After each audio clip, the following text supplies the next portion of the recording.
Ngizwa njengokungathi ngizokukhombisa indlela yokufinyelela ingcebo yakho efihliwe kungakapheli imizuzu eyishumi.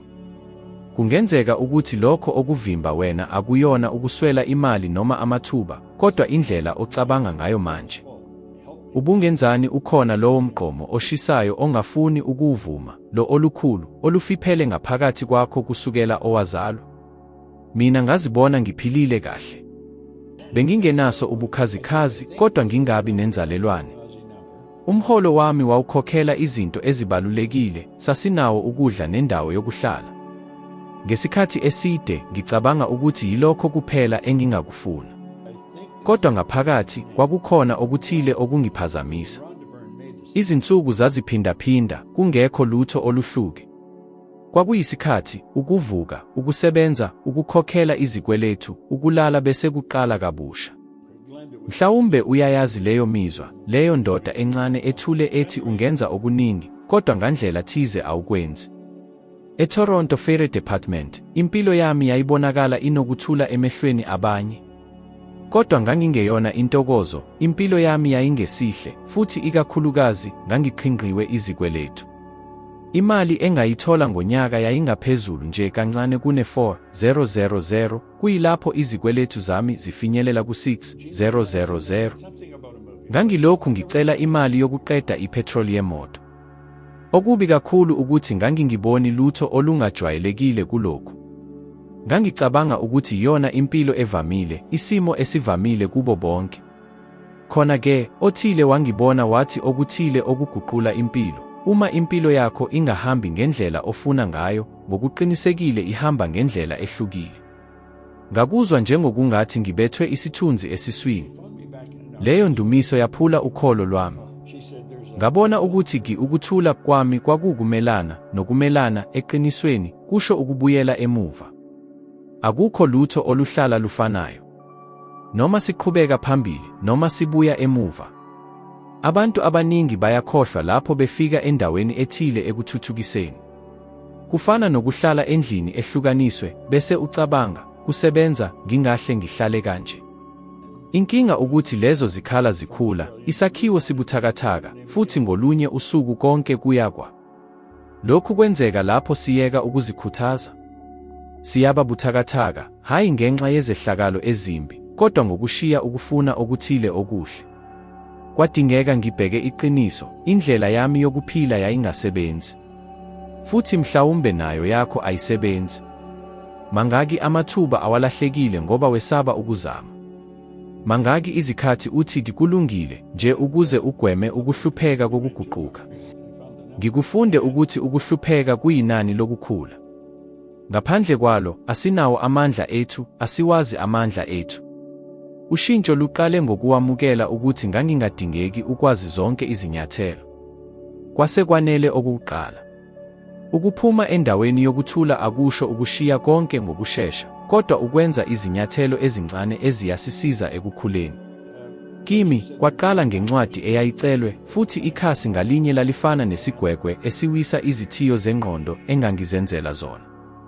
Namhlanje, ngibona ukuthi ingozi enkulu ayisiye ukwehluleka, kodwa ukwaneliseka ngempilo engaphansi kwamandla ethu. Kukuphuma ubuthule futhi uphaqa kabusha, ucabanga ukuthi uphephile, kuyilapho, eqinisweni, uqhelelana naye. Futhi mhlawumbe lo yilowo mbuzo odinga ukuwuphendula manje. Ukhona impilo noma uhlala uthula ngenkathi isikhathi sihamba? Ngoba uma impilo yakho ingahambi ngendlela ofuna ngayo, ihamba ngendlela ehlukile, futhi yena kuphela ongashintsha lokhu. Uma uzama ukwakha indlu ngaphandle kokuhlela, uzobe unedonga eligobekile, amasango angalungile, futhi uphahla oluwa emoyeni olukhulu. Yilokho abantu abaningi abakwenzayo, ngaphandle kokuhlela, ngaphandle komfanekiso ocacile walokho abakufunayo. Bavuka, benza lokho abaye bakwenza njalo futhi belindele imiphumela ehlukile. Kodwa ingqondo ayisebenzi kanjalo. Impilo ayisebenzi kanjalo. Ngikufunde lokhu ngokubhala, okokuqala, lokho engangikufuna. Ngithatha ikhadi ngabhala ukuthi ngizobe nginawo, kuze kube yi-one January 1970, ama-25/000. Ngaleso sikhathi, bengingazi ukuthi ngizokuthola kanjani. Bengingenaso isu abantu abathintayo futhi ngiqinisile ngangingenawo nokholo kimi. Kodwa ngabhala. Ngagcina ikhadi nami ngifunda amagama ngokuphindaphindiwe. Ekuqaleni kwakubonakala njengamanga. Ngokufunda kwami, izwi elingaphakathi lathi ucabanga ukuthi ungubani? Kodwa kwakukhona okuthile okumangalisa okwenzeka. Ngaqala ukukholwa ngalawo mazwi. Futhi lapho ukholwa ngokuthile, ukuziphatha kuguquka. Uyenze ngokuhlukile, uqaphela amathuba awawabona ngaphambili, unquma izinqumo ezincane, kodwa ezivulela amasango amakhulu. Okumangalisa kakhulu ukuthi kwakungeyona imali ngokwayo, kodwa inqubo yokuphatha lowo mfanekiso oqondile owaqala ukubumba iqiniso lami. Kwakunjengokungathi ingqondo yami yayisicijimi, futhi lowo mgomo, umbhalo owawuqhamuka nsuku zonke. Ekuqaleni isikrini sasibonakala sisesithiwe. Ngemuva kwalokho, umfanekiso waqala ukuba nemibala, iminingwane, impilo. Futhi ngingaboni lokho kwakuyizwi ekhadini laqala ukubonakala.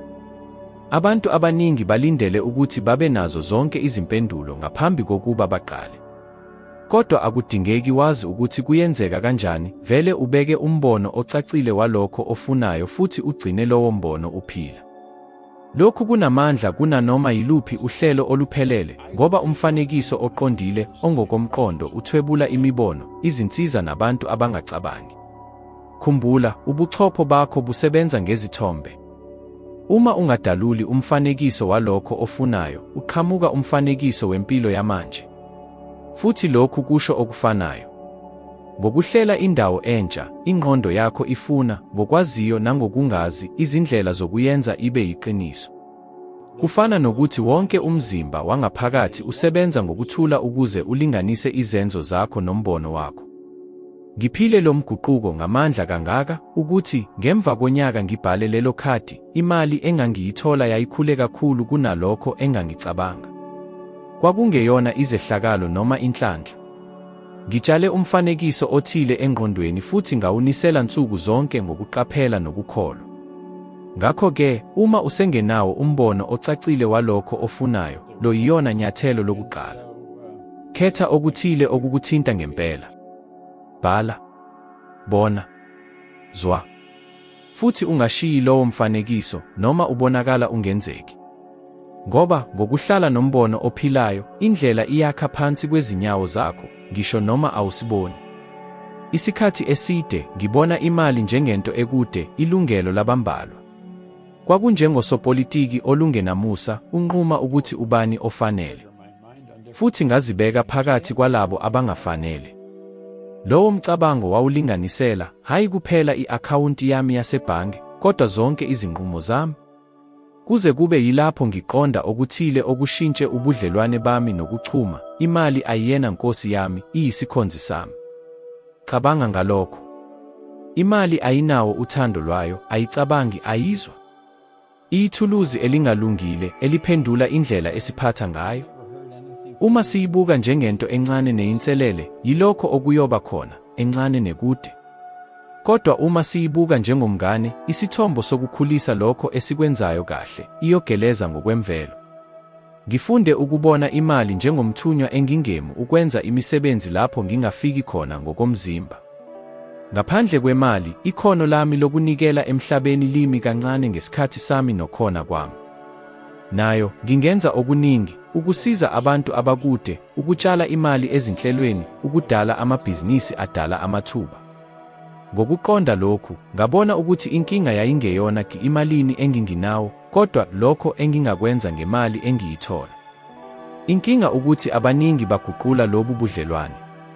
Bazibeka njengabakhonzi, basebenza ngokungapheli ngemali, njengokungathi iyinduna enenkani. Baya ngemuva kwayo, futhi lapho beyithola, bayichitha ngokushesha, besaba ukuthi iyohamba, futhi ngokumangalisa, iyohamba.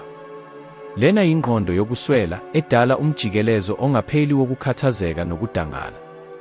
Ushintsho luqala lapho uzibona njengonkosi. Akuyona ukuqhosha, kuyiqiniso. Kukuzazi ukuthi wena uyalela futhi ubeke injongo yemali ekuphileni kwakho. Ayibonisi ukuthi uphila kanjani, wena unquma ukuthi izosetshenziswa kanjani ukusekela umbono wakho. Yilokho engaqala ukubona imali njengokwandiswa kokudala kwami, hayi njengomthwalo noma uvalo. Ngikhumbula isikhathi lapho, ngisho nokuthola imali eningi kunanini, ngangingakhulumi uma ngicabanga ngezikweletu. Ngabona ukuthi kwakungeyona imali engingayithola, kwakungumqondo ongenayo wokuchuma.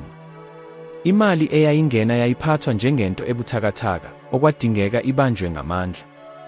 Kuze kube yilapho nginquma ukushintsha incazelo yayo, ukusuka kwenye into okufanele ukwesaba nokukhuselwa, kuya kwento engakhulisa futhi iqondiswe enjongweni yami. Lapho lowo mbono uqinisile, izinqumo zaba lula. Ukutshala imali ekwazini, eziphrojeni, kubantu, kwayeka ukuba ukuqeda, futhi kwaqala ukuba yindlela yokutshala imbewu yokuvuna esikhathini esizayo. Futhi, ngokumangalisa, lapho ngiyeka ukubona imali njengento enyanyekayo, yaqala ukuhlala. Akuyona imilingo, kodwa ngoba izenzo zami zaqala ukubonisa lo mqondo omusha. Imali ayilungile ayimbi. Iwukukhulisa lokho okukhona. Uma unobubele, ikhulisa ububele bakho. Uma ungaqiniseki, ikhulisa uvalo lwakho. Ngakho-ke, ukufunda ukuphethe lobu budlelwane kubalulekile. Ngoba, ekugcineni, akuyona into yokugijima ngemuva kwayo kungokudala impilo efanelekile nalokho ofunayo ukuze imali ifike ngokwemvelo ukusekela lo muhambe. Ngiyabona nsuku zonke abantu abahlakaniphile, abanempilo, bagcwele amandla, baphila kakhulu kunalokho abangakwazi. Uyazi ukuthi kungani? Ngoba badidekisa ukwazi nokuzenzela. Ulwazi lubalulekile, kodwa ludwa alushintshi lutho. Ungachitha iminyaka ufunda ngezimali, ufunda ngokutshala imali, ubheka izinkulumo, uhlale une-akhawunti yasebhange ebomvu kanye nempilo emi. Umehluko ukhona ekusebenzeni, esenzweni esiqhubekayo nesinqunyiwe. Ngikufunde lokhu ngendlela eyiqondile kakhulu. Ngokufunda incwadi ethi Pense e-Enriquea, kwakungeyona into yokungathi ukukhanya kwezulu kukhuphuke futhi i-akhawunti yami yasebhange yakhula. Ukufunda kwangivulela amehlo, kodwa akukho lutho olwenzekile kuze kube yilapho ngiqala ukusebenzisa, nsuku zonke, ngisho noma ngingakuqondi konke ekuqaleni. Angilindele ukwazi okwanele ukuze ngenze, ngoba lolo suku alufiki. Kuhlale kukhona okuthile ongalukwazi. Kuhlale kukhona isizathu sokulibazisa. Futhi yilokho ukulinda isikhathi esiphelele okumisa abaningi ukuthi baqhubeke. Kufana nokungena egimini futhi uchitha amahora ufunda ngezinto zokuzivocavoca, ufunda ngemisipha, kodwa ungaluthwali isisindo. Ulwazi olungasetshenziswanga luba yisindo elikhulu engqondweni. Lithatha indawo, lidala amanga okuqhubeka, kodwa aliveli imiphumela. Umuzimba ushintsha uma uzibophezela ekusebenzeni. Futhi impilo isebenza ngendlela efanayo. Ngikhumbula isikhathi lapho ngangingazi kahle ukuthi yini engidinga ukuyenza ukuze ngikhulise imali engangiyithola, ukufuna amakhasimende amaningi, ukuthuthukisa inkulumo yami, ukwandisa izinsizakalo zami. Kodwa, amasonto amaningi, ngangibukeza izinhlelo, ngihlungekisa iminingwane, ngizama ukwenza konke kube siphelele ngaphambi kokuba ngenze. Imiphumela? Akukho lutho. Kwaba yilapho ngiqala ukusebenza, ngisho novalo nokungabaza, amasango aqala ukuvula. Futhi khona-ke kufika into eyenzeka, izinto eziningi engangicabanga ukuthi ngidinga ukuthi ngizifunde ngokwengeziwe ngaphambi kokuzama, ngazifunda ngokwenza. Abantu bayazikhohlisa lapho becabanga ukuthi badinga ukukhuthazwa ukuze basebenze. Kodwa eqinisweni ukusebenza kukhuthaza. Ukuhamba kwenza amandla, ukucabangela nokukholwa. Uma uhlala ukhona, ucabanga kakhulu, ukondla ukungabaza nokungabaza. Kufana nokuzama ukuqondisa imoto ecindezelwe, ungagijima isondo kangangokuthi ufisa, kodwa awusoze uphume lapho. Sengibonile abaphathi bezimboni behluleka, hayi ngenxa yokuswela ulwazi, kodwa ngenxa yokungasebenzi. Futhi sengibonile abantu abangenalo idiploma, abangenazo izinsiza, badala ingcebo ngoba banquma ukusebenza ngaphambi kokuba babe nazo zonke izimpendulo. Lona umehluko. Akuyona into oyaziyo, kungalokho oyenzayo ngalokho okukwaziyo. Kusukela ngaleso sikhathi ngiqonde lokhu, ukugxila kwami kushintshile. Ngaqala ukubuza nsuku zonke, yini engizoyisebenzisa namuhla ngalokho engingakwazi? Futhi ngokumangalisa, ngabona ukuthi senginawo amathuluzi amaningi kunalokho engangicabanga. Angidinganga ukulinda ukufunda okuthile okusha ukuze ngenze isinyathelo esilandelayo. Ngidinga nje ukwenza isinyathelo. Mhlawumbe ngalesi sikhathi usuvele uneminingwane eyanele yokushintsha impilo yakho ngokuphelele. Umubuzo uthi, usebenzisa lokho osekwaziyo noma uqoqa ulwazi, ulinde isikhathi esifanele. Ngoba uma ungashintshi ukwazi ukwenza lokho okukwaziyo alusizo. Uma kukhona into ehlukaniselana ngokucacile, abenza izinto ezinkulu kulabo abaphindelela imiphumela efanayo, leyo nto ikhuthazelo. Sengibonile iziphiwo ezimangalisayo zihluleka ngoba ziyeka ngokushesha kakhulu. Futhi sengibonile abantu abavamile bezuza imiphumela emangalisayo nje ngoba benqabile ukuyeka. Ukukhuthazela kufana nemisipha, uma uqhubeka uyisebenzisa, iyakhula. Futhi njengasegimini, ekuqaleni kungalimaza, kungabonakala kunzima kakhulu, kodwa uma uqhubeka, amandla avele. Ngikufunde lokhu ngokusebenza, ngoba indlela yami yayingeyona impumelelo kuphela. Ngaphambi kokufinyelela imiphumela ehlala njalo, ngihlulekile ekuzama okuningi. Kwakukhona amabhizinisi angazange aphumelele, iziphakamiso ezilahlekile, imigomo eyabonakala iyisiphukuphuku kakhulu neyingenzi. Kodwa njalo lapho ngicabanga ngokuyeka, ngikhumbula ukuthi wonke umphumelelo omkhulu engangimuhlaba umxhwele wawunembali yokumelana. Cabanga ngamagama afana noThomas Edison, owalahlekelwe izikhathi ezingaphezu kwezinkulungwane ngaphambi kokudala ibhalabhalu esebenzayo, noma uHenry Ford, owalahlekelwa izikhathi ezimbili ngaphambi kokushintsha imboni yemoto. Ngikhumbula umfana oneminyaka eyi-11 owayeza kwenye yezingqungquthela zami.